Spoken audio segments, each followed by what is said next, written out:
Assalamualaikum warahmatullahi wabarakatuh.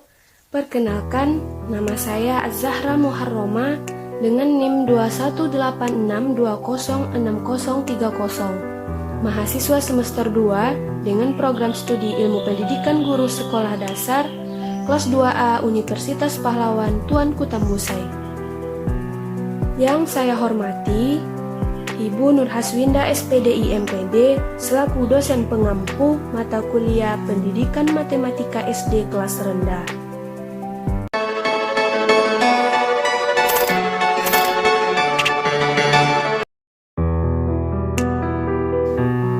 Halo adik-adik, apa kabar semuanya? Kakak berharap kalian dalam keadaan baik, sehat, dan siap untuk belajar ya. Nah, adik-adik, kali ini kita akan membahas mengenai media dan alat peraga dalam pembelajaran matematika. Yang pertama sekali, kita harus tahu dulu apa yang dimaksud dengan media dan alat peraga. Baik, kita cari tahu bersama-sama ya. Yuk, kita belajar dengan penuh semangat. Media berasal dari bahasa Latin yaitu medium yang berarti perantara atau pengantar. Maka, dalam pembelajaran, media adalah segala sesuatu yang digunakan untuk menyampaikan pesan dari seseorang ke orang lain sehingga dapat merangsang pikiran, perasaan, perhatian, dan minat siswa untuk belajar. Adapun alat peraga adalah model benda nyata yang dirancang, dibuat, dan disusun secara sengaja untuk membantu menjelaskan ciri-ciri dari konsep yang dipelajari. Adapun perbedaan dari media dengan alat peraga terletak pada fungsinya dan bukan pada substansinya. Suatu sumber belajar disebut alat peraga apabila hanya berfungsi sebagai alat bantu pembelajaran saja, dan sumber belajar disebut media apabila merupakan bagian integral dari seluruh proses atau kegiatan. Media memiliki tugas sebagai guru dan menjadi sumber belajar bagi peserta didiknya. Dengan demikian, media memiliki peran utama dalam keberhasilan pendidikan, sedangkan alat peraga hanya menjadi perantara dalam memudahkan penyampaian informasi dari guru kepada peserta didiknya. Adapun fungsi alat peraga dalam pembelajaran matematika adalah 1. Sebagai motivasi dalam proses belajar mengajar. Khususnya bagi peserta didik, akan dapat timbul minat belajar sehingga tercapainya tujuan belajar. 2. Konsep abstrak matematika tersajikan dalam bentuk konkret atau nyata, sehingga lebih mudah untuk dipahami dan dimengerti serta dapat ditanamkan pada tingkat yang lebih rendah. Yang ketiga, hubungan antara konsep abstrak matematika dengan benda-benda di alam sekitar akan lebih dapat dipahami dengan jelas. Keempat, konsep-konsep abstrak yang disajikan dalam bentuk konkret atau nyata, yaitu dalam bentuk model matematika yang dapat dipakai sebagai objek penelitian maupun sebagai alat untuk meneliti ide-ide baru dan relasi baru. Selanjutnya, fungsi media dalam pembelajaran matematika. 1. Media dapat mengatasi berbagai keterbatasan pengalaman yang dimiliki oleh dua orang peserta didik yang hidup di dua lingkungan yang berbeda. Yang kedua, media memungkinkan adanya interaksi langsung antara peserta didik dengan lingkungan. 3. Media menghasilkan keseragaman pengamatan. 4. Media dapat menanamkan konsep dasar yang benar, konkret atau nyata, dan realistis. 5. Media dapat membangkitkan keinginan dan minat yang baru. 6. Media dapat membangkitkan motivasi dan merangsang peserta didik belajar. 7. Media dapat memberikan pengalaman yang integral dari suatu yang konkret sampai kepada yang abstrak. Adik-adik sekalian, adapun hal-hal yang harus diperhatikan dalam membuat alat peraga sebagai seorang guru. 1. Tahan lama, dibuat dari bahan-bahan yang cukup kuat. 2. Bentuk dan warnanya menarik. 3. Sederhana dan mudah dikelola.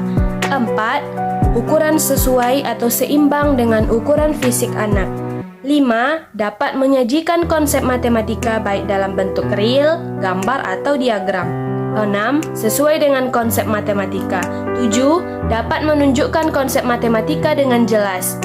8. Peragaan itu dapat menjadi dasar bagi tumbuhnya konsep berpikir abstrak siswa. 9. Bila kita mengharapkan agar peserta didik belajar aktif, alat peraga yang digunakan dapat diraba, dipegang, dipindahkan, dimainkan, dipasangkan, dan dicopot.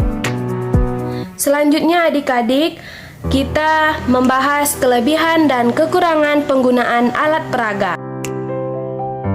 Kelebihan penggunaan alat peraga antara lain: 1.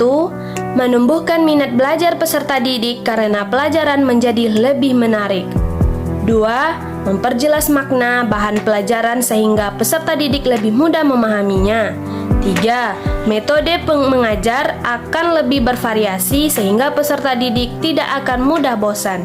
4. Membuat lebih aktif melakukan kegiatan belajar seperti mengamati, melakukan, mendemonstrasikan, dan sebagainya. Adapun kekurangan penggunaan alat peraga antara lain: yang pertama, mengajar dengan memakai alat peraga lebih banyak menuntut guru. Yang kedua, banyak waktu yang diperlukan untuk persiapan. Dan yang terakhir, perlu kesediaan berkorban secara materi.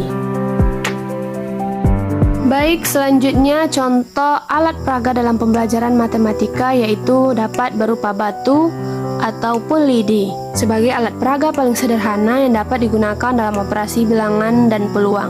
Selain itu, batu dan lidi juga mudah untuk didapatkan. Kemudian alat peraga berupa kancing warna, sempoa, dan yang lain-lain. Baiklah, selanjutnya jenis-jenis media dan alat peraga. Yang pertama dulu kita membahas jenis media pembelajaran. 1.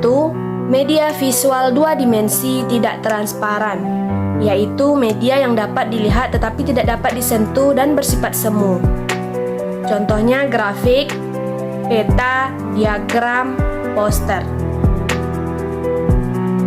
Yang kedua, media visual 2 dimensi yang transparan, yaitu media yang dapat dilihat dan dapat disentuh. Contoh, media visual 2 dimensi transparannya yaitu film slide, OHP, film strip, dan mikrofilm.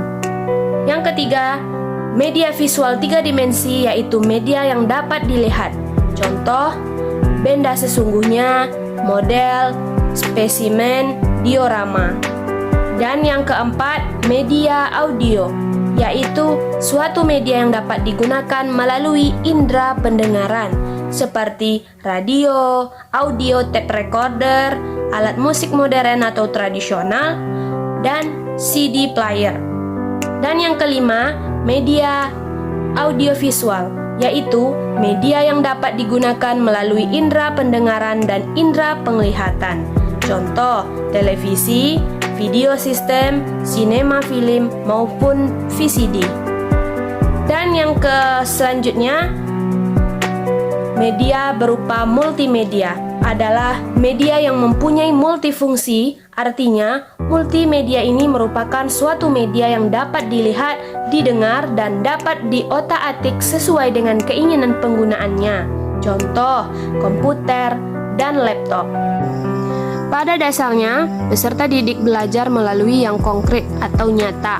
Untuk memahami konsep abstrak, anak memerlukan benda-benda yang konkret atau real sebagai perantara. Selanjutnya, konsep abstrak yang baru dipahami akan mengendap, melekat, dan tahan lama bila ia belajar melalui berbuat dan memahami pengertian, bukan hanya melalui mengingat fakta.